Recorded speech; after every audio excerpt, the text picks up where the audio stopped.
আসসালামু আলাইকুম। আমন্ত্রণ জানাচ্ছি বাংলাদেশের সংবাদে। আপনাদের সাথে আছি মিশু হাসান। শুরুতেই পায়নার ইন্স্যুরেন্স সংবাদ। বিচ্ছিন্ন সহিংসতায় চলছে অবরোধ। আজও অবরুদ্ধ বেগম জিয়া। সরবরাহ কমে যাওয়ায় বেড়েছে পণ্যের দাম, ক্রেতারা বিপাকে। হরতাল অবরোধ থামালে বিএনপিকে সভা সমাবেশের অনুমতির বিষয় বিবেচনার আশ্বাস মাহবুবুল হানিফের। 1 সপ্তাহের মধ্যে আন্দোলন দমে যাবে আশা সুরঞ্জিতের। সংলাপ না হলে ভয়াবহ পরিণতির আশঙ্কা বি চৌধুরীর। আলোচনার মাধ্যমে সমস্যা সমাধানের আহ্বান বিশিষ্টজনদের। চলমান সহিংসতায় উদ্বেগ জাতিসংঘ মানবাধিকার কমিশনের। বিএনপির সিনিয়র ভাইস চেয়ারম্যান তারেক রহমানের অবস্থান জানাতে যুক্তরাজ্যের পররাষ্ট্র মন্ত্রণালয়কে চিঠি দিয়েছে বাংলাদেশ।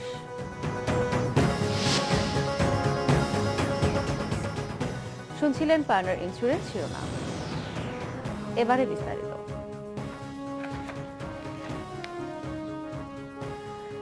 রাজধানী সহ সারা দেশে দ্বাদশ দিনের মতো চলছে 20 দলীয় জোটের অবরোধ।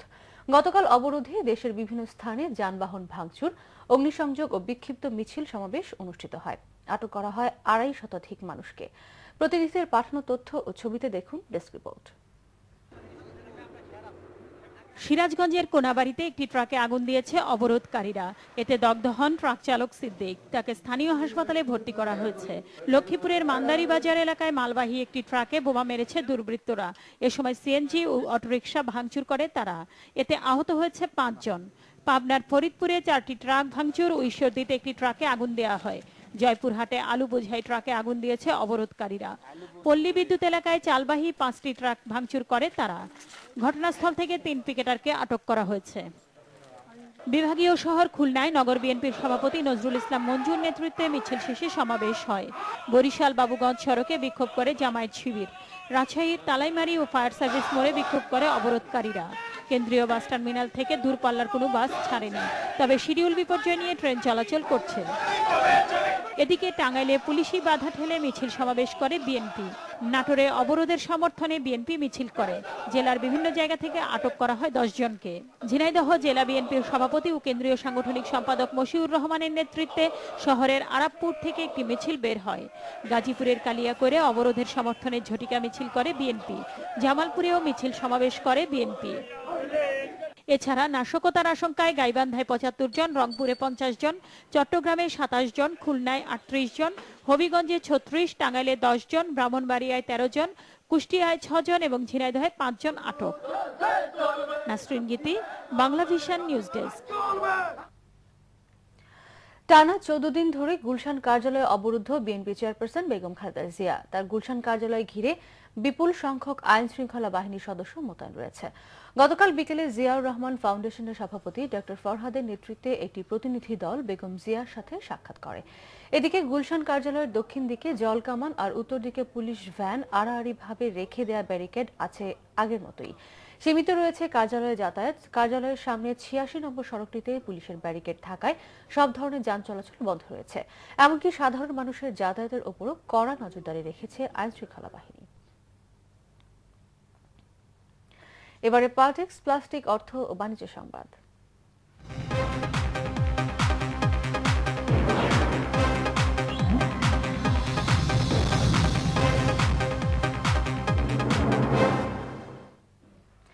টানা অবরোধ আর হরতালের ভয়াবহ প্রভাব পড়েছে ঢাকার কাঁচা বাজারে। পরিবহন সংকটে সরবরাহ কমে যাওয়ায় বেড়ে গেছে পণ্যের দাম। এতে ক্রেতারা পড়েছেন বিপাকে। অন্যদিকে বিক্রি কমে যাওয়ায় লাভ কমে গেছে বিক্রেতাদের। ব্যবসায়ীরা বলছেন, অবরোধ হরতালে রাজধানীর বাজারে সরবরাহ কমেছে প্রায় 1/3। হরতাল অবরোধের নেতিবাচক জের টানতে হচ্ছে দেশের প্রত্যন্ত অঞ্চল থেকে রাজধানী পর্যন্ত সব মানুষকে। পরিবহনের অভাবে খেতেই নষ্ট হচ্ছে সবজি সহ পচনশীল কৃষিপণ্য। 10 বিঘা করে আলু করছি, বাজারে আজ বিক্রি করতে পারছি না।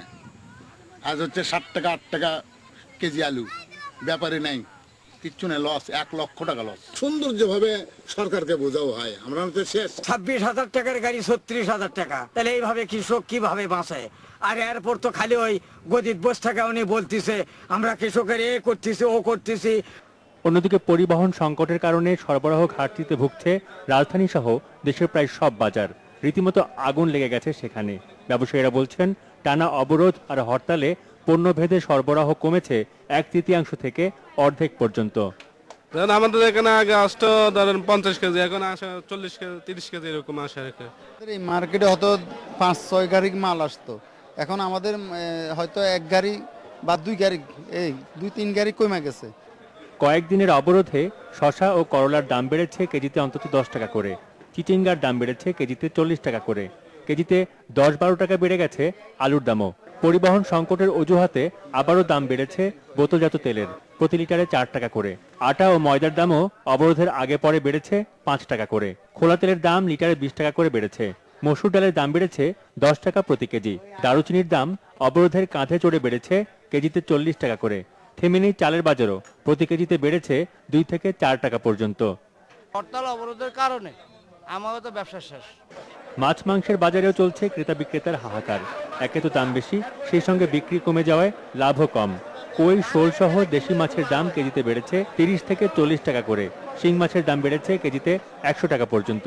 গরুর মাংসের দাম কেজিতে বেড়েছে 40 টাকা করে। খাসির মাংসের দাম বেড়েছে প্রতি কেজি 50 টাকা করে। একটা গরু হাটের থেকে যদি আনি 300-320 টাকা বেচলো, আমাকে পয়সা বেড়ে না।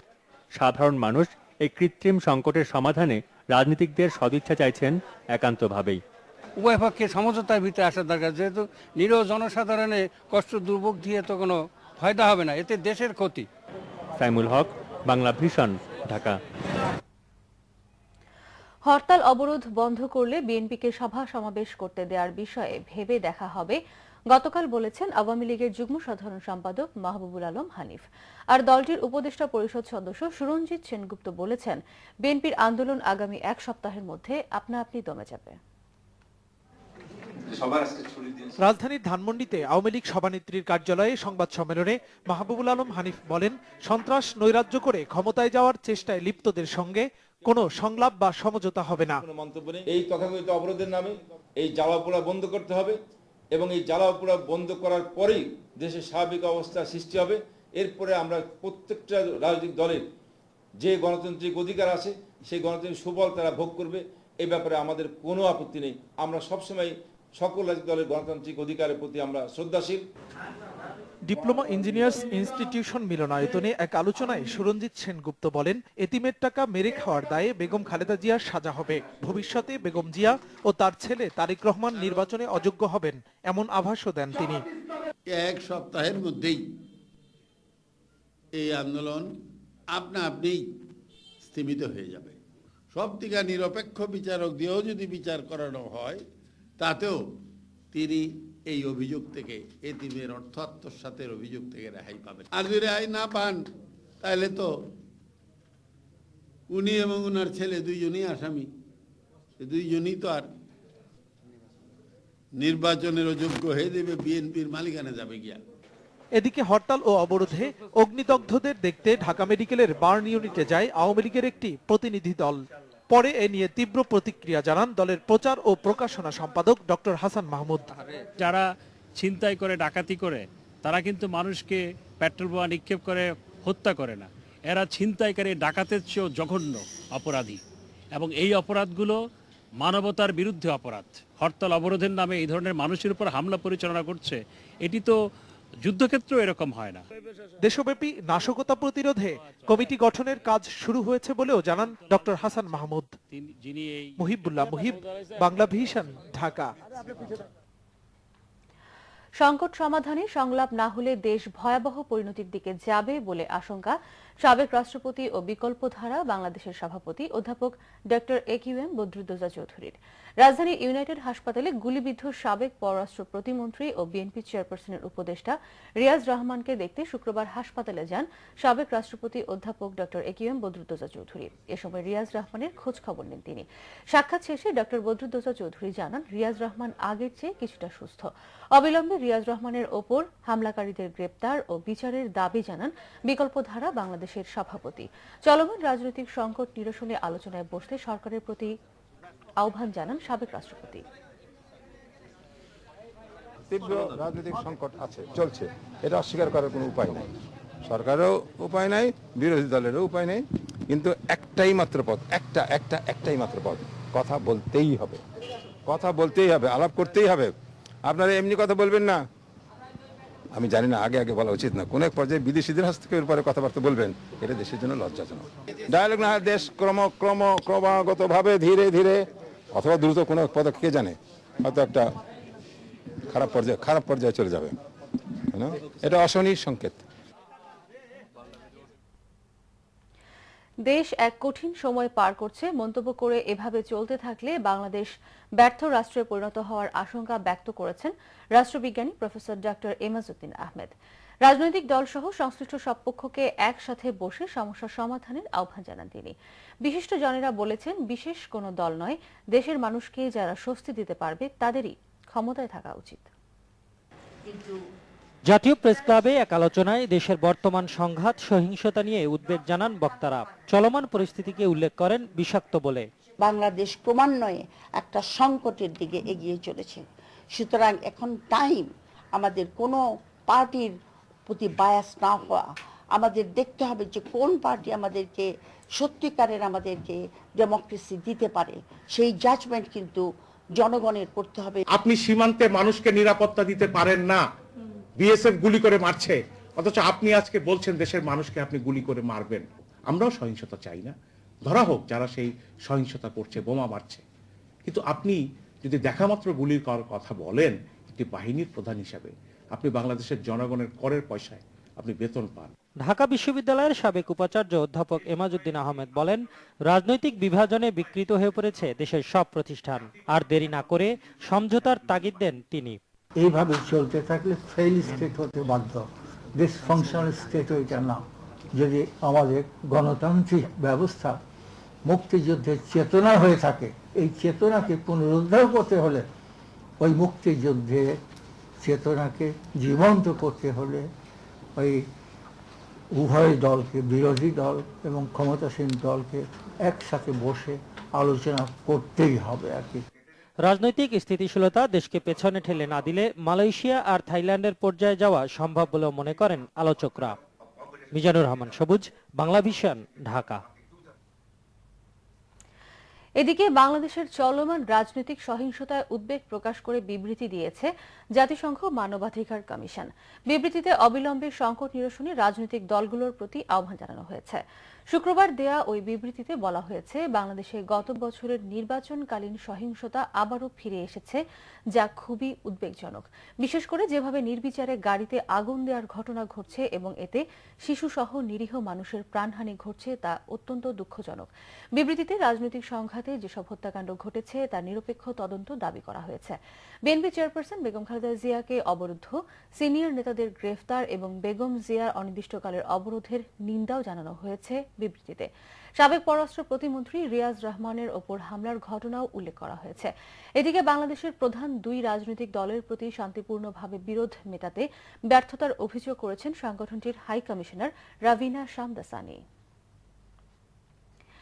বিএনপির সিনিয়র ভাইস চেয়ারম্যান তারেক রহমানের অবস্থান জানাতে যুক্তরাজ্যের পররাষ্ট্র মন্ত্রণালয়কে চিঠি দিয়েছে বাংলাদেশ। পররাষ্ট্রমন্ত্রী এইচ মাহমুদ আলী স্বাক্ষরিত এই চিঠি বৃহস্পতিবার যুক্তরাজ্যে বাংলাদেশ দূতাবাসে পাঠানো হয়েছে বলে জানিয়েছেন পররাষ্ট্র প্রতিমন্ত্রী শাহরিয়ার আলম। চিঠিটি ব্রিটিশ পররাষ্ট্রমন্ত্রী ফিলিপ হ্যামন্ডের কাছে পৌঁছে দেওয়া হবে বলে নিশ্চিত করেছেন তিনি। ঢাকায় ব্রিটিশ হাইকমিশনের কাছেও তারেক রহমানের অবস্থান সম্পর্কে জানতে চেয়ে চিঠি দেওয়া হয়েছে বলে জানিয়েছেন পররাষ্ট্র প্রতিমন্ত্রী। সম্প্রতি হাইকোর্টের একটি আদেশে পররাষ্ট্র সচিবের কাছে তারেক রহমানের অবস্থান সম্পর্কে জানতে চাওয়ার প্রেক্ষিতে এই উদ্যোগ নিল পররাষ্ট্র মন্ত্রণালয়। ফজরের নামাজের পর আম বয়ানের মধ্য দিয়ে তুরাগ তীরে চলছে বিশ্ব ইজতেমার দ্বিতীয় পর্বের দ্বিতীয় দিনের কার্যক্রম। 4 দিন বিরতি দিয়ে গতকাল শুক্রবার শুরু হয় তাবলিগ জামায়াতের দ্বিতীয় দফার ইজতেমা। দেশ বিদেশের বিপুল সংখ্যক মুসল্লি যোগ দিয়েছেন মুসলিম উম্মার দ্বিতীয় বৃহৎ এই ধর্মীয় সমাবেশে। দ্বিতীয় পর্বে দেশের 34 জেলার মুসল্লিদের জন্য ময়দানকে 39 খিত্তায় ভাগ করা হয়েছে। গতকাল দুপুরে জুমার নামাজে অংশ নেন লাখো মুসল্লি। ইজতেমা সফল করতে সর্বোচ্চ নিরাপত্তা দিতে সতর্ক রয়েছে আইন শৃঙ্খলা বাহিনী। নিরাপত্তায় রয়েছে আইন শৃঙ্খলা বাহিনীর 5 স্তরের ব্যবস্থা। রবিবার মুনাজাতের মধ্য দিয়ে শেষ হবে এবছরের ইজতেমার আনুষ্ঠানিকতা। পুলিশের মহাপরিদর্শক AKM শহীদুল হক হুঁশিয়ার করে দিয়ে বলেছেন, কঠোর হাতে চলমান নৈরাজ্য দমন করা হবে। শুক্রবার সকালে রংপুর মিঠাপুকুর বালিকা উচ্চ বিদ্যালয় মাঠে সন্ত্রাস ও নাশকতা রোধে আইন শৃঙ্খলা বিষয়ক মতবিনিময় সভায় তিনি একথা বলেন। রংপুর অঞ্চলে মুক্তিযুদ্ধের সপক্ষের শক্তির দুর্বলতার সুযোগে স্বাধীনতা বিরোধী চক্র মাথা চাড়া দিয়ে উঠেছে বলেও মন্তব্য করেন শহীদুল হক। অনুষ্ঠানে র্যাব মহাপরিচালক বেনজির আহমেদ বলেন, সহিংসতায় জড়িতদের আইনি কাঠামোর মধ্যে নির্মূল করা হবে। এর আগে পেট্রোল বোমা হামলায় নিহতদের স্বজনদের নগদ 50,000 টাকা এবং আহতদের 10,000 টাকা করে আর্থিক সহায়তা দেন আইজিপি AKM শহীদুল হক। এবার আমিন জুয়েলার্স আন্তর্জাতিক সংবাদ।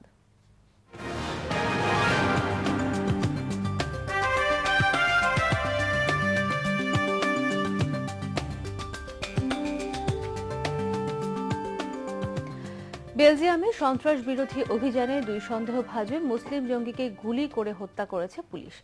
অন্তত 30 সন্দেহভাজনকে আটকের পর 5 জনের বিরুদ্ধে সন্ত্রাসী সংগঠনের সাথে জড়িত থাকার অভিযোগে মামলা করেছে নিরাপত্তা বাহিনী। সন্দেহভাজন জঙ্গিরা পুলিশ কর্মকর্তাদের হত্যার পরিকল্পনা করছিল বলে জানিয়েছে কর্তৃপক্ষ। জনবহুল রাস্তা ও পুলিশ স্টেশনগুলো তাদের মূল লক্ষ্য ছিল বলেও জানানো হয়েছে। এর জেরে পুরো বেলজিয়াম জুড়ে জারি করা হয়েছে নিরাপত্তা সতর্কতা। চলছে সন্ত্রাস বিরোধী অভিযান।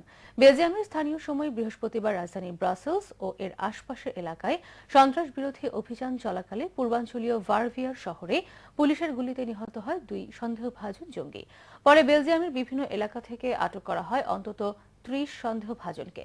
পুলিশের পক্ষ থেকে জানানো হয়, সিরিয়া ফেরত জঙ্গিরা ব্রাসেলসে বড় ধরনের সন্ত্রাসী হামলা চালানোর প্রস্তুতি নিচ্ছে এমন খবরে অভিযান শুরু হয়। প্রত্যক্ষদর্শীরা জানান, প্রায় 10 মিনিট ধরে দুপক্ষের গুলি বিনিময়কালে একাধিক বিস্ফোরণের শব্দ শুনেছেন তারা। এবার ক্লেমান খেলা সংবাদ।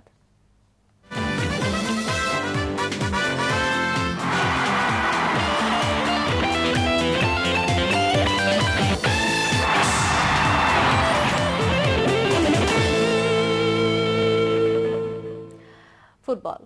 বাংলাদেশ ফ্র্যাঞ্চাইজি ফুটবল লিগের চেয়ারম্যান হতে ডিয়েগো ম্যারাডোনা রাজি হয়েছেন বলে দাবি করেছে সেলিব্রিটি ম্যানেজমেন্ট গ্রুপ।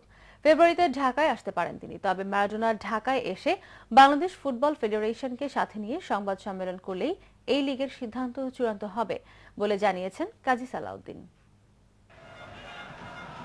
ফুটবলের বাণিজ্যিক সংস্করণ ফ্র্যাঞ্চাইজি লিগের ছোঁয়া লাগতে যাচ্ছে বাংলাদেশেও। ভারতের ISL এর আদলে বাংলাদেশও 8টি দল নিয়ে ফ্র্যাঞ্চাইজি লিগ আয়োজনের জন্য বাফুফেকে প্রস্তাব দিয়েছে সেলিব্রিটি ম্যানেজমেন্ট গ্রুপ। সিএমজির নির্বাহী পরিচালক ভাস্কর গোস্বামীর দাবি, এই টুর্নামেন্টের চেয়ারম্যানের দায়িত্ব নিতে রাজি কিংবদন্তি ফুটবলার ডিয়েগো ম্যারাডোনা। শুধু ব্যবসায়িক স্বার্থই নয়, এদেশের ফুটবল উন্নয়নেও ভূমিকা রাখতে চায় সিএমজি। এই লিগের বাই প্রোডাক্ট হিসেবে we will create quality Bangladeshi footballers in future. প্রতিটি ফ্র্যাঞ্চাইজির সঙ্গে একটা করে পার্টনার ক্লাব হিসেবে একটা করে বিদেশি দল থাকবে, যাদের দায়িত্ব হবে হচ্ছে বিদেশি খেলোয়াড় এবং বিদেশি কোচ সাপ্লাই দেওয়া ফর দ্য লিগ। মারাদোনাকে আমরা প্রস্তাব দিই এই লিগের চেয়ারম্যান হিসেবে আসার জন্য। আলাপ আলোচনার পরে উনি সম্মতি দিয়েছেন। আগামী 1-2 মাসের মধ্যেই আমরা চেষ্টা করছি ডিয়েগো মারাদোনাকে ঢাকাতে নিয়ে এসে এই ব্যাপারটাকে লঞ্চিং করার। 2015 শীতকালে আমরা করতে চাই লিগটা, তার জন্য অন্তত 12 সপ্তাহের একটা উইন্ডো আমাদেরকে বার করে দেওয়ার জন্য। এই প্রস্তাবে আগ্রহ দেখিয়েছেন বাফুফে সভাপতি কাজী সালাউদ্দিনও। তবে টুর্নামেন্ট আয়োজনের সিদ্ধান্ত চূড়ান্ত করতে ম্যারাডোনাকে ঢাকায় এসে সংবাদ সম্মেলন করার দাবি জানিয়েছেন তিনি। অ্যাকসেপ্ট করেছি provided Maradona comes here and discuss the issue with me, then আমি বুঝতে পারবো এই দেশে এই হাইপটা, এই ফ্র্যাঞ্চাইজ বিক্রি করা কি না কমার্শিয়ালি টার্ন করা, how viable it will be. So তখন আমি ডিসিশনটা দিয়েছি যে ম্যারাডোনা এসে প্রেস কনফারেন্স করে গেলে তখন আমি তাদের সাথে ইন ডিটেল ডিসকাশনে। ম্যানেজমেন্ট গ্রুপ আমাকে বলে গেছে যে তারা ফেব্রুয়ারির মধ্যে ম্যারাডোনার অ্যাপয়েন্টমেন্টটা করে আমাকে জানাবে, ডেটটা নিবে। এদিকে বঙ্গবন্ধু আন্তর্জাতিক গোল্ড কাপের জন্য নির্ধারণ করা হয় টিকিটের মূল্য। টুর্নামেন্টের প্রথম 3টি ম্যাচ ও একটি সেমিফাইনাল সিলেটে আয়োজন করা হবে, বাকি ম্যাচগুলো হবে ঢাকায়।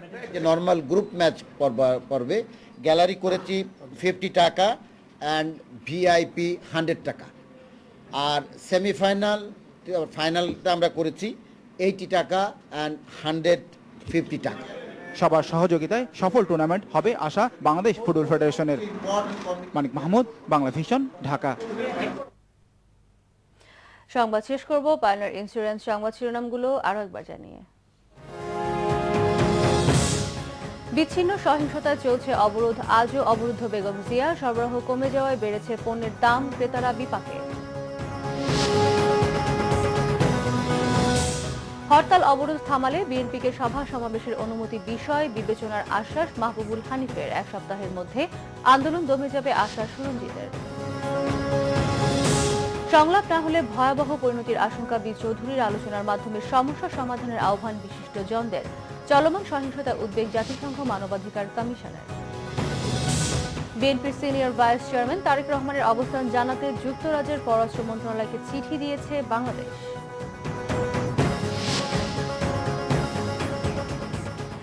এই ছিল এখনকার মতো। পরের সংবাদ সকাল 10টায়, এর আগে 9টায় রয়েছে নিউজ টপ 10। দেখার আমন্ত্রণ রইল। এছাড়া দেশ বিদেশের সবশেষ সংবাদ সবার আগে জানতে গ্রামীণ ফোন, বাংলা লিংক ও এয়ারটেল থেকে ডায়াল করুন 1616 নাম্বারে। এতক্ষণ সাথে থাকার জন্য ধন্যবাদ।